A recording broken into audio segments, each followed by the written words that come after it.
I think this goes back to, what we've been saying on the show has been the big weakness of the Biden administration's approach to China is that they don't realize it's an ideological struggle, that the Chinese Communist Party, in their own constitution, they say they're a Marxist-Leninist regime. This was something Secretary of State Mike Pompeo talked about a lot, but has been completely absent from any Biden administration official discussion of China.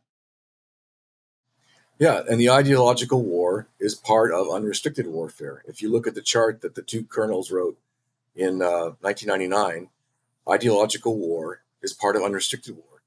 And so there's so many different dimensions that they are pursuing, and we're just ignoring it. We don't want to bring up the fact that we're dealing with a communist country. When have you heard the term communist said by a diplomat by the U.S. government? I believe they call it state capitalism. We call it China, People's Republic of China. We don't call it the Chinese Communist Party. We don't use the word communist. We avoid that term. We don't want to remind our own people that there is an ideological struggle. We just want to make them think that just another country that we're having a disagreement with right now, and we're trying to get back on track.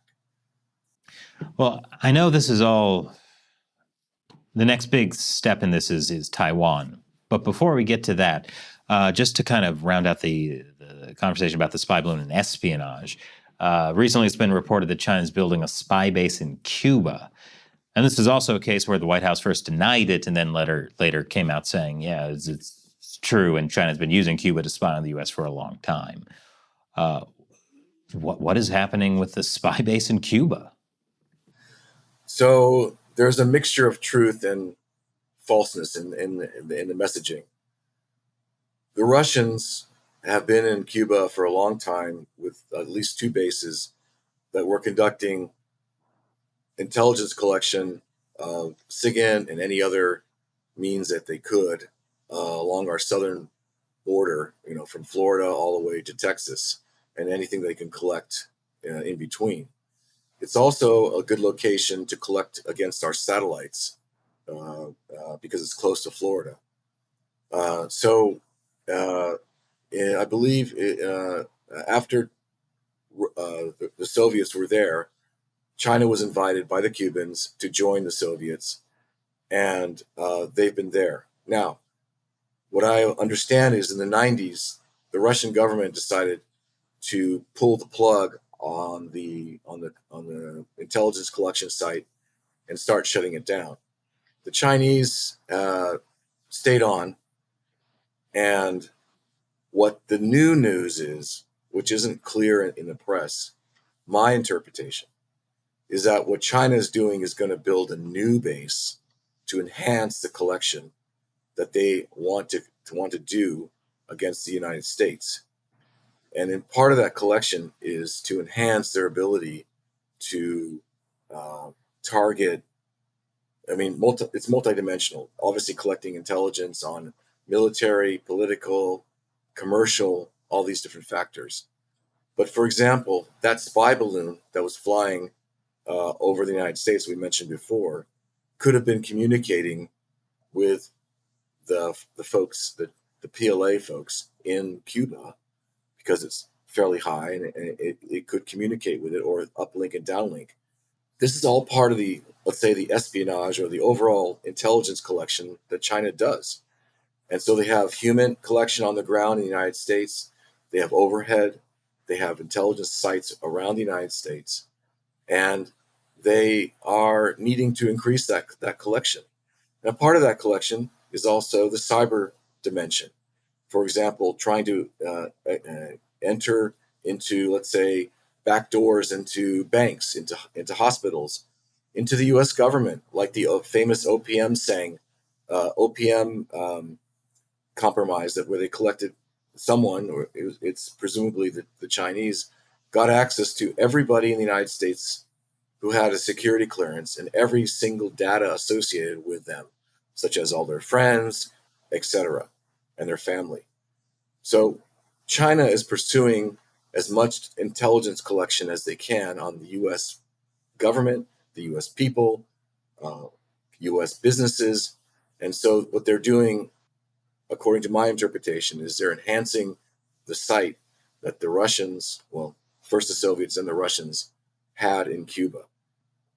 Their ability is increasing, and most Americans weren't aware of the fact that they were there for a long time.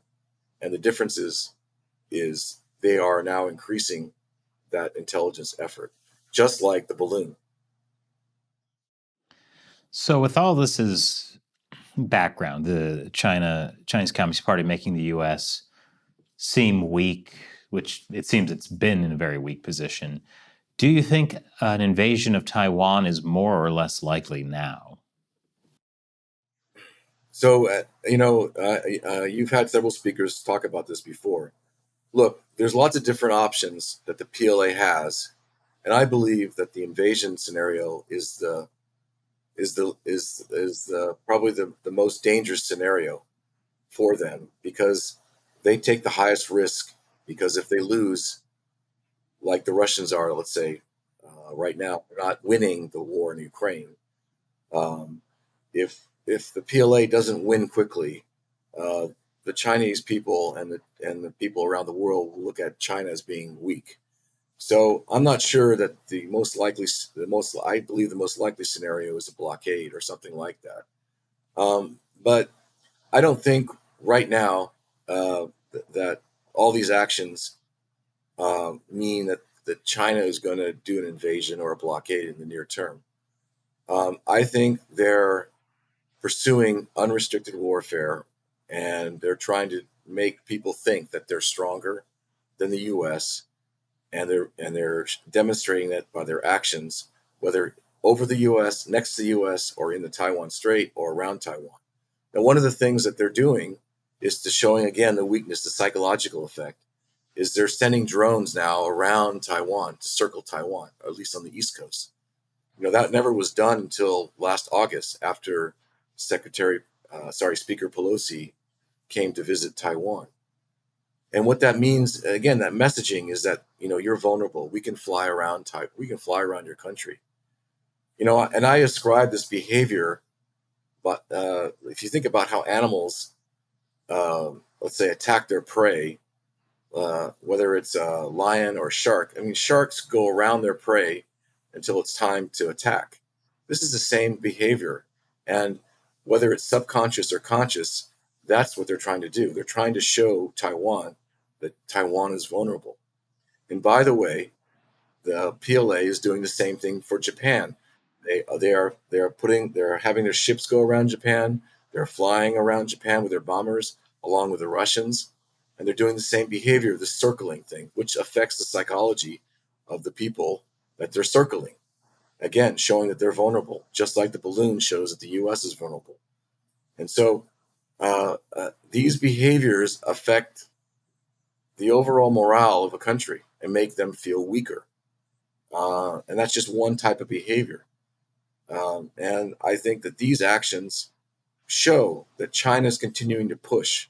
There's a famous quote by Lenin that says, you have a bayonet and you push. If you find mush, you keep on pushing. If you find steel, you withdraw. Where's the steel? There's no steel. So they keep on pushing and pushing and pushing.